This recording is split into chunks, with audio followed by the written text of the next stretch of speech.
Hi RapidStudio friends and followers. Today we're talking about bleed, or in other words, making sure your pictures are framed and cropped perfectly.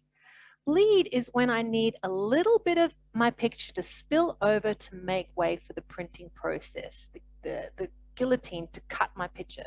That guillotine has a margin of error that is 2 millimeters either inside or outside the planned cut line. When you're designing your book, this red border here on the edge indicates where the edge of your book will be. But there is a small margin of error where it might vary by 2 millimeters there. So we always want to make sure we take a little bit extra of your pictures, 2 mils extra, so that if the guillotine cuts 2 millimeters over that day, you're still going to get a picture that bleeds all the way to the edge. What happens when I cut my knee and I bleed? Something comes out of me that should be inside me. So that's kind of why we use the word bleed, because our picture actually ends here. Ideally, we would want all of our picture in our book, but to allow for this printing process and so that your picture fills to the edge beautifully, we need this little bit of extra picture that we take. This means that some pictures don't work when they go right to the edge. That little bit extra we take is going to mean somebody's head gets chopped off or something like that, and we don't want that in the book.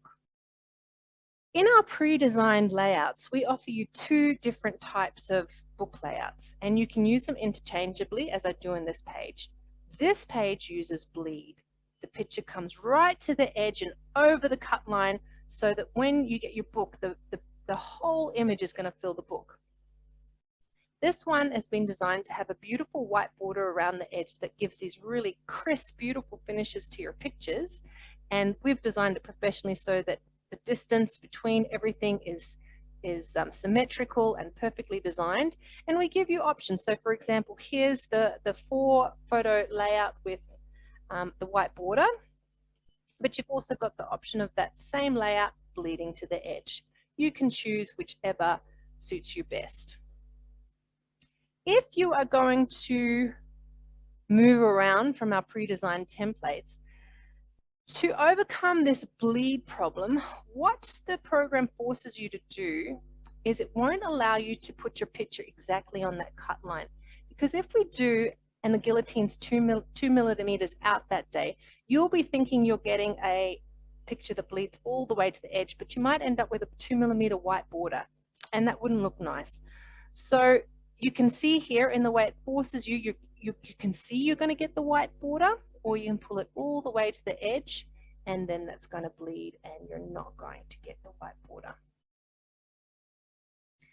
The place where bleed is the trickiest is actually on the covers, and to overcome this problem, what we've offered is pre-designed printed cover templates that allow you to create a beautiful cover, but it's all the parameters are designed in a way that are going to give us enough of your picture to make the cover in the way that we need to. For example, we're quite greedy on how much extra of your picture we need to pull over the edge to finish off your book nicely. It's more than the 2 millimeters we need for the guillotine variants on your pages. On the cover, we need a bit extra.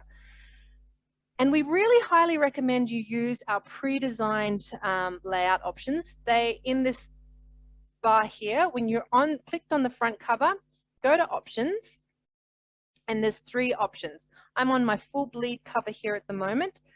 Another option is to have the clear border printed cover, and it's been symmetrically designed, and will give you this white space around your picture, or the default printed cover, which will allow you bleed to these edges and give you some space for your title. Now, as you can see, this is my family. Hello, from my family to yours. As you can see, this isn't a great picture for me to use for my border because, you know, the boys' heads are going to get chopped off. So I'm going to choose a different picture. What I really want to use is this one because it's close up. I can see everyone nicely, but you can see it's going to chop off my brother-in-law's head. It's past the cut line. Ideally, what I want is I want to use this green guideline to check that everything important is in the green safe space. So a better picture for me to choose is this one that's a little bit more zoomed out. It's got some space around the edges. And what I can do is I can click on the picture and zoom in a bit to get that focus on everybody that I want. And I'm double checking everybody's in the safe area, and that's going to look really nice for my cover. The book designers have enough of the picture spilling over. See, when I click on the picture, I can see all the extra. There's loads spilling over the edge. So I know the bookmakers are going to have enough of my picture to wrap around and finish the book up nicely. So I don't end up with a white border here, and it looks nicely also on the inside of the cover.